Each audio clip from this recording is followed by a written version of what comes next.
क्या बाइबल के जरिए यह साबित कर सकते कि ईसा अलैहिस्सलाम को सूली पे चढ़ाया नहीं गया था और वो सूली पे नहीं मरे?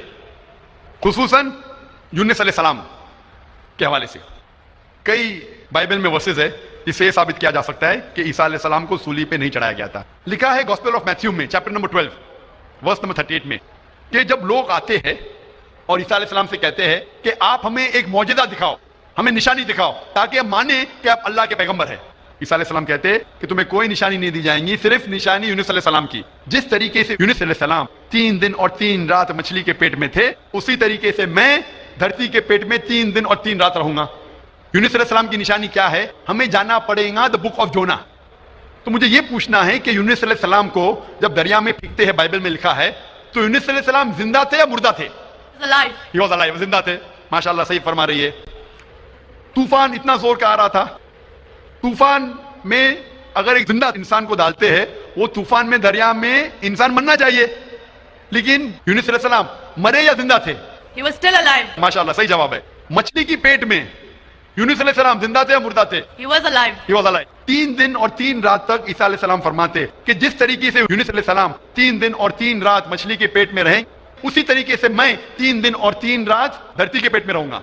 उसका मतलब ईसा अलैहिस्सलाम जिंदा थे। अगर जिंदा थे तो सूली पे नहीं मरे हो। तो इसीलिए बाइबल के जरिए एक तरीका है साबित करने के लिए कि ईसा अलैहिस्सलाम सूली पे नहीं मरे। Praise the Lord. मसीह भाई बहनों, जैसा कि आपने इस वीडियो में देखा है कि जाकिर नायक का क्या कहना है कि यीशु मसीह को क्रूस पे चढ़ाया ही नहीं गया था और कब्र में वो 3 दिन तक जिंदा रहे थे। ऐसा कैसे हो सकता है? आपको लगता है कि मतलब जो लोग यीशु मसीह को क्रूस पे चढ़ाने के लिए ले गए थे, वहाँ पे क्या कोई खेल चल रहा था या फिर कोई तमाशा चल रहा था वहाँ पर कि यीशु मसीह को ले जाया गया और फिर उसे क्रूस पे, वहाँ पे कोई फिल्म बन रही थी क्या? मतलब यीशु मसीह को वहाँ पे ले जाया गया और नकली में उसे क्रूस पे चढ़ाया गया और फिर जिंदा ही ले जाकर कब्र में छोड़ दिया गया और यीशु मसीह 3 दिन कब्र में रहे और तीसरे दिन निकल गए। क्या चल रहा था वहाँ पर? क्या चल रहा था? आप इमेजिन करके देखो। एक वचन से ही इन्होंने इस बात को सिद्ध कर दिया कि मतलब यीशु मसीह को तो कब्र में रखा गया था, मतलब उन्हें तो क्रूस पे चढ़ाया ही नहीं गया था। मतलब योना को जब परमेश्वर ने उसकी गलती की वजह से जब उसे सज़ा देना चाहा तो उससे समुद्र में एक तूफ़ान ला दिया और तूफ़ान की वजह से उसने कहा कि मेरी ही गलती है, तो उसने अपनी गलती को माना और उसे उठाकर तूफ़ान में डाल दिया गया समुद्र के अंदर। तो 3 दिन वो मछली के पेट में रहा। ये परमेश्वर की योजना थी, एक परमेश्वर का प्लान था। तो 3 दिन जीवित उसके अंदर, मछली के अंदर रहा। पहली बात तो ये कि हम मनुष्य परमेश्वर की योजनाओं को नहीं जान सकते। वो सब कुछ करने में सक्षम परमेश्वर है, वो सब कुछ कर सकता है। पहली बात तो ये।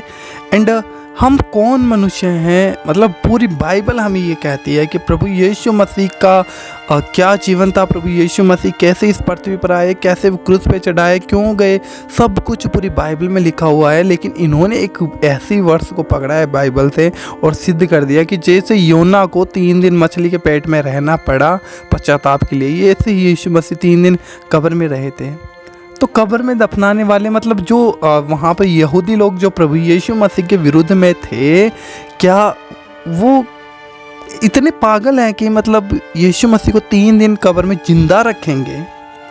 अरे जो प्रभु यीशु मसीह के बड़े बड़े चिन्ह और चमत्कार करने पर, मुर्दों को जिलाने पर उसके कामों से चिढ़ते थे, जो लोग पिलातुस के सामने प्रभु यीशु मसीह को क्रूस पे चढ़ाने के लिए वो दुहाई दे रहे हैं, वो पूरी जनता के खिलाफ में कर देते हैं प्रभु यीशु मसीह को, उसे झूठा साबित कर देते हैं, उसे पापी साबित कर देते हैं और वो कह रहे हैं कि यीशु को क्रूस पे चढ़ाया जाए। बाइबल हमें ये कहती है कि यीशु मसीह के बदले उन्होंने बरनबास, जो कि उस देश में उस समय में इतना बड़ा खतरनाक डाकू था, उन्होंने उसे मांगा और क्रूस पे यीशु मसीह को चढ़ा दिया जाए।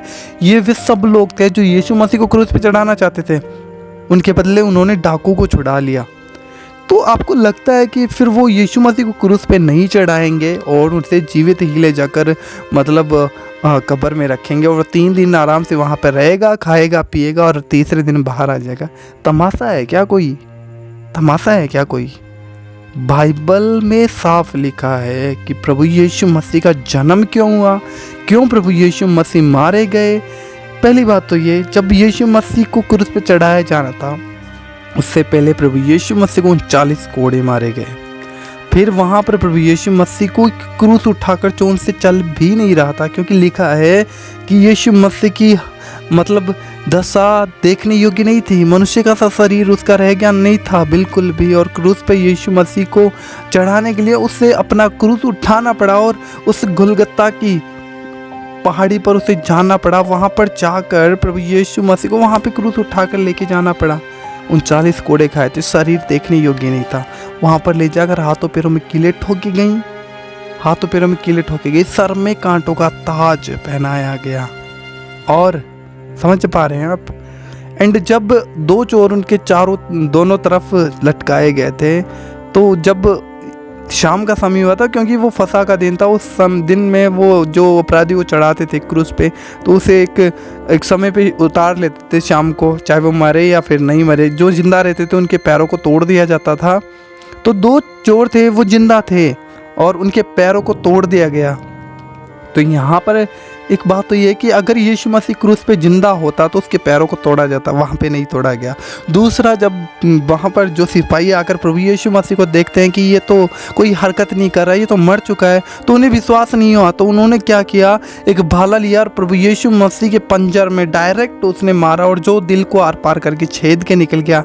अब ये बताओ, मान लेता हूँ मैं यीशु मसीह क्रूस पे नहीं मरा, तो कौन ऐसा इंसान है जिसको मतलब दिल जिसका चीर दिया जाए वो जिंदा रहेगा?